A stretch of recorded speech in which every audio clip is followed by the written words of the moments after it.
I'm going to be teaching reinforcing liquidity pools, when to anticipate raids. All right, liquidity is the open interest of buyers and sellers in the market and can be further defined by those entities at or near specific price levels. Now, if we're looking at this graphic depiction on the left-hand side, the gray area represents the current price that you're looking at for your specific asset class. And we'll say, for instance, say this is the dollar index that we're looking at. If the current price is the market price, our understanding is that there's going to always be a participation in the marketplace by buyers and sellers. We don't always know why the interest would be in the form of buying or selling. We're not really so concerned about what other traders are trying to do with their trades, but we are interested in knowing where their interest may reside in new pending orders. New pending orders are in the form of buy stops above the marketplace, or usually more refined smart money traders will be selling above the market price. Below the market price, typically you'll see sellers, and usually it's the smart money that usually wants to buy below market price. Usually it's the retail trader that is so reactive to price, they're usually buying and selling at market price. The liquidity that we seek as a smart money minded trader is that we want to sell to the buyers above us or above the market price. So we want to be a seller above market price. We want to buy below the market price from sellers that are willing to sell below the market price. And by having this understood, you're always going to be selling at a premium and buying at a discount. Now, this is going to be diametrically opposed to what retail is typically taught. They're usually taught to buy on a breakout or buy on some continuation pattern like a bull flag or a wedge of some kind. What we require is the market pull back into a level of discount, and that requires a bit of discipline. And most traders, especially in the retail universe, lack discipline in terms of patience. When we view price, we look at where the market is presently, and this is the market price. If we're looking at a bearish market, if the undertones of the marketplace suggest that the dollar is bearish, what we will be willing to do is we want to sell above old highs. Whereas the buyers that would view that move above an old high, they would see that as a bullish breakout. So there's going to be willing buyers up there. So we know if price prints at an old high or just above an old high, there's going to be buyers that want to accumulate new longs up there, or they have shorts on and the market has repriced above an old high, and that's exactly where their stop loss for protective short position would be residing. In other words, they would have a protective buy stop above an old high. We could sell at that moment. By doing that, what we're doing is we're actually selling short in a pool of liquidity of buyers. Above old highs, there's a pool or a collection of orders that traders will build up around. Now, 90% of retail traders aren't even aware that other traders are doing what they're doing. Okay, they're thinking myopically about themselves. So what we do is we go into the marketplace and we role play by looking at the charts and say, okay, if I were short right now, where would my protective buy stop would be? If I was long right now, where would my protective sell stop be? By doing that, you can get a good read on where other traders would have their stop loss orders above and below the marketplace. If we go back to our example and we suppose for a moment that the dollar index would be bearish, and I'm not stating that's the case now, but just for example purposes only, we're going to say the asset that we're looking at is the dollar index and we believe it's bearish. We could wait for a rally to go above an old high and look to go short there, with the expectation that that move above an old high would be a false breakout, and then the market would reprice going lower to some lower level liquidity reference point. in terms of maybe another old low that it would run below, or a bullish order block, or it could close in a fair value gap. Let's say, for instance, if the dollar was bullish, we could look below the market price and see that there would be sellers on a breakout looking for a move lower, because most retail traders are incorrect, and that repricing would offer liquidity. The market price and below, we want to be a buyer, so we're going to try to buy it at a discount. So we are trying to pair our buy orders with those willing participants that want to sell on a sell stop. They are either selling on a stop in a form of a breakout, looking to make a move lower, or they have a long on and they're protecting their long position with a protective sell stop. So when the market trades below an old low, we're going to view that as an opportunity to buy up the sell side liquidity to establish a long position and wait for a repricing for the market to trade above an old high so we can unload that position, or trade up into a bearish order block, take profits, or trade up into a fair value gap or a liquidity void. By viewing the marketplace in this market efficiency paradigm that I've been teaching you, it allows you to see the internals of the marketplace, and you don't need to see a order block. You don't need to see a supposed ladder or anything like that, depth of market. You don't need any of that stuff. You can actually see where the orders would be residing with common sense and just visual reference to where the charts are showing old highs and old lows. The trick is knowing what the underlying pinnings of the market is. Is the market predisposed to go higher, or is it predisposed to go lower? Once you do that higher time frame work that leads you to be bullish or bearish on a specific asset class, then it's not hard to sit and wait. Well, it shouldn't be hard, let's say it like that. It will be hard for you initially because you're wanting to get in there and do something right now. But when the market is predisposed to go higher, we wait for the market to go down below an old low to knock out those weak longs or bullish traders that trail their stop loss up too tight. The market will correct and go lower and take out an old low. That accumulation of sell side liquidity, or knocking out the sell stops below the marketplace, it injects the marketplace with willing participants to sell to marketplace. So it engineers liquidity into market. So if there's a rush to sell, the smart money and us, we look to accumulate that rush of selling interest, and we'll accumulate those orders really quick, and then we'll look for a move to go higher. And this, the opposite said, for when the market's predisposed to go lower, we wait for the market to trade above an old high. That buy side liquidity is injected in the marketplace. It's a rush of buy orders at the market, and smart money will go and accumulate and sell into that with the expectation that false break above an old high. While the market is underlying bearish, we are going to sell short in the form of a run on liquidity or a liquidity pool. So what does this look like graphically? Okay, what we have here is a run on a bullish liquidity pool. And by definition, what that is the low that is under the current market price will typically have a trailed sell stop under it for long traders. One sell stops for traders who wish to trade on a breakout lower in price for a short position also reside below old lows.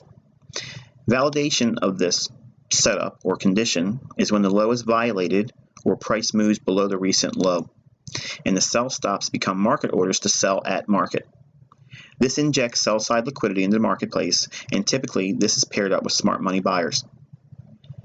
Entry techniques using this concept: when underlying market is bullish, before price trades under the recent low, you're going to place a buy limit order just below or at the recent low. You're buying the sell stops like a bank trader or any other smart money entity would. Defining the risk with this setup, this is where your work is going to be. You're going to need to see the low, identify how far it could reasonably trade below it, and that's going to be taught. A lot of detail was going to be taught to you across the next coming months, because there's going to be things we look at that haven't been taught yet.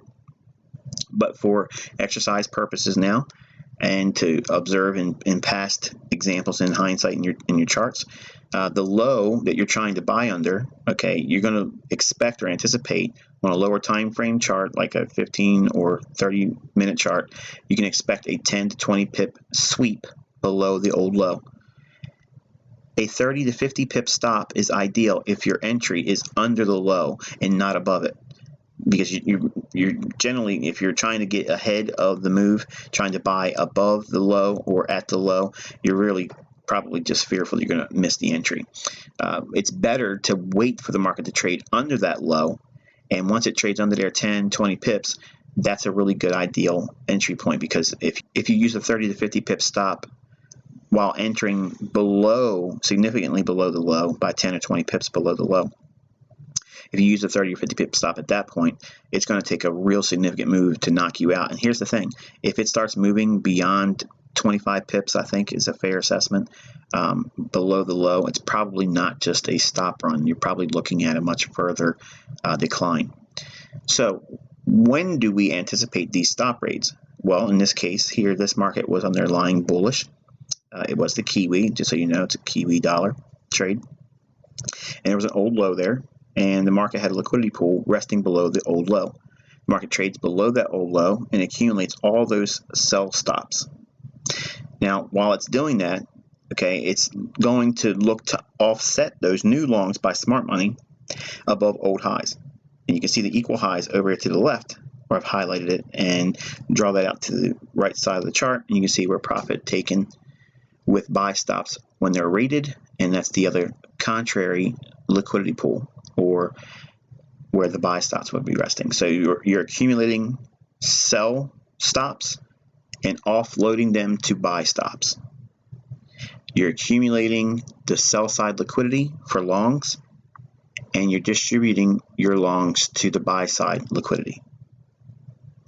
All you're doing is the same role as a market maker and a liquidity provider. Remember, it's that market efficiency paradigm just put into mechanics and operation. So let's take a look at the charts themselves, and we'll go over a couple of examples. Okay, folks, we're looking at the Canadian dollar, US CAD pair. On the left-hand side, we have a daily chart. And I want you to take a look at the bodies of these candles over here. And we're going to look for a sweep below the bodies of those candles. Okay, so there's sell stops below these lows, and we're using this previous day's candle low, and that low comes in at 131.02, 131.02, and that's what that level is here. And we transpose that level over onto our 15-minute time frame, 31.02, and we see on this day here, price trades down below it. Okay, and shows a willingness to rally away, and news is coming out, and there's going to be a interest rate announcement on this particular day, and we're going to be looking for a run below this low here. Okay, so now we have a low, and we now have another lower low right here that we're finding on a daily time, on an intraday basis. So we're going to be looking for a run below 130.95. 130.95. So if we see a movement down to 130.85 or 130.75, we could be a buyer. So we can do a buy at 130.90. We're going to say that's our entry point. And price trades, after watching it a little bit here, trades up higher. We're waiting. We're not considering anything above that level. We're looking for a move down below it. Price trades right down below it here. And this candle's low comes in at 130.83. So the limit order would have put you in long at 130.90. And the actual low comes in at 130.83. So it's not even 7 pips. It is 7 pips drawdown. And price immediately shows a willingness to want to rally up, and we're looking for a run up into this swing high where there would be a contrary liquidity pool where the buy stops will be resting. So we're going to be looking for 133.60 as a way to unload, and price rallies up And there's your run to 133.60 there, right here. So 133.60 occurs right here on this candle right here. It still goes a little bit higher, but you can actually see it unfold here as well on the daily. So that's a liquidity pool example on the dollar CAD pair. Really nice example of low risk entry, very big payout up to here. So let's go on to another example. Okay, we're looking at the dollar index. You see the dollar's been on a bullish move here, and we probably cooled our jets for the week going into Friday. This is Thursday's trading, and this is Friday's setup here. So price creates a low in here intraday, and we have some buy stops above this high here, and we have some buy stops above this short-term high here as well. Price trades down, clears out the sell stops on the marketplace here, and your entry could have been at 102.85 or 102.80. The low comes in at 102.69, so you definitely would have had a easy fill on that in regards to spread. So below this low, you'd be long, and we're going to be looking for buy stops above these equal highs, and then buy stops above here to unload that long position that would be accumulated below this low. Price rallies up, small little retracement. Could have been scary for you here, but you're looking for a rejection away. Price taps that high, just fell short of it, explodes up through, takes the buy stops, small little retracement again, runs right up above, hits the buy stops, and this is what you see on Friday. And we talked about this in the market before it actually happened, running up here and buying, taking out these buy stops, and then seeking the sell stops below these relative equal lows. And you see that example as well. So because the market was in a trending environment prior to Friday, and Friday being the end of the week, we're going to be looking for the market to want to take something off the table, and going to have a choppy sideways day. And that's why we weren't expecting a new high, but we were looking for a run on those buy stops and then running out the sell stops. So you can see an example again here with the dollar index. Here's another example. This is using the dollar Swissy. We're going to install a horizontal line delineating this low here. Okay, and we could be a buyer at that low or just below it. And we're going to look for a run below that to be a buyer. And we're going to look to pair orders above this high and this high here. And we'll see, and we'll potentially look for a run up here. So 10145, 10130, and then 10125 are our layered buy stop areas where we're going to be looking to take our profits and take something off the table.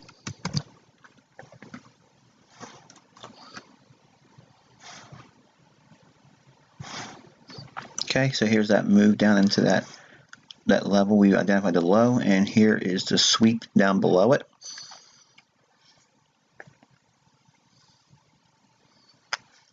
Price rallies away, surges up above for the 101.25s. Look at the reaction after it hits this. So that in itself is a nice little reaction for a liquidity pool reaction, but we're looking for a stronger move higher. And there's your reaction, clearing out the 101.30s and the 101.45s back here. Let's put a level on that so you can see it. So it clears that and it keeps on rolling. So another little run on a liquidity pool there. Let's see another example. Okay, this is cable. We talked about this one also live in session Friday during live market action. Said that we would probably sweep below that one more time, get below the opening price, sweep the sell stops below that short-term low here. And we talked about price moving up into the 125 to 125.20 level relative to the hourly chart. Price sweeps down below it, runs the pool of liquidity out here. So those stops are now gone. The sell stops are gone. So they accumulated those positions, and now they're going to look to offset above 24.75. And on the hourly, we talked about this, and you can look at the live session recording for December 16th, 2016 for that bit of business, because we're not going to talk about fair value gaps there today. But price runs up and hits that level handsomely. So run on liquidity pool here, absorb the sell stops, accumulate them as long position entries, take something off above here and then off up here relative to the hourly chart. So there's a few examples of runs on liquidity in the form of a liquidity pool. We're going to build on these ideas also on supplementary teachings during the week of Christmas, because there will not be any live sessions that week because of the holiday. I'll be with my family. I will be providing you 5 additional pre-recorded teachings that go into more detail about these liquidity pool runs, fair value gaps, liquidity voids, order blocks, mitigation blocks, and reclaimed order blocks. So there's your teachings. There's going to be an amplification of what you're getting in the regular 8 teachings for December 2016. So until the next one, I wish you good luck and good trading.